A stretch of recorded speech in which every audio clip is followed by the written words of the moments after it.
Okay, hello po again. Continuation po tayo, part 3 na po tayo dun sa kwento ko sa aking illness. I'm a cancer patient. Alicia po. Good morning to everyone. Hello po sa lahat.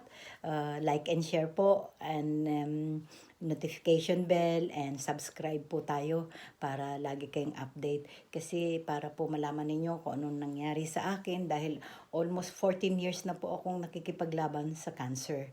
Breast cancer po ako. So, ayun nga po, nung naoperahan po ako, natanggal yung right side ko, ang sabi sa akin ng doktor is 27 lymph node around my breast.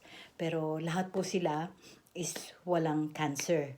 Yun lang pong nag-iisang nakita nila noon na 1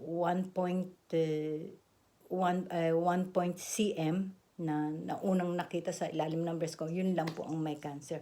But yung aking tissue, yung aking skin, yung aking bone, is walang cancer. And I'm stage 1. So, on that time, nag-stay ako ng Pilipinas. Sabi sa akin ng doktor, mag-chemo ako. Pero hindi ako nag-chemo. Umuwi ako ng Turkey after 6 months. Wala po akong ginamit na chemo, pero marami akong iniinom na gamot katulad ng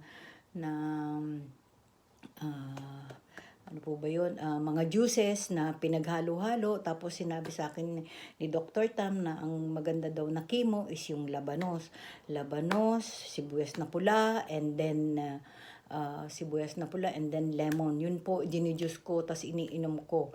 Pakita ko po sa inyo kung paano ko ginagawa yun. For 8 years, come and go po ako sa Pilipinas, nagpapa-check up tuwing every year po, ganon, okay naman siya, wala po nakikita sa akin.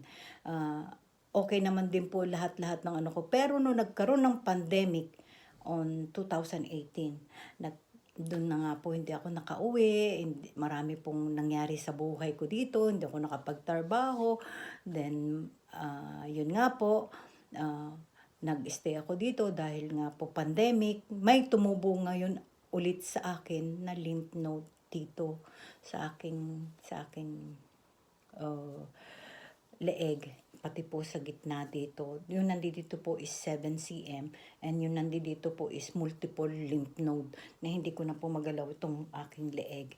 So, kailangan ako talaga mag-chemo dahil bumalik po siya, and then pero ang maganda lang po is hindi siya bago. It's the same din po yung aking cancer, hindi po siya nabago. So yun nga po, nagpa-biopsy ulit po ako. Thank you po. Sa susunod po, part 4 po tayo.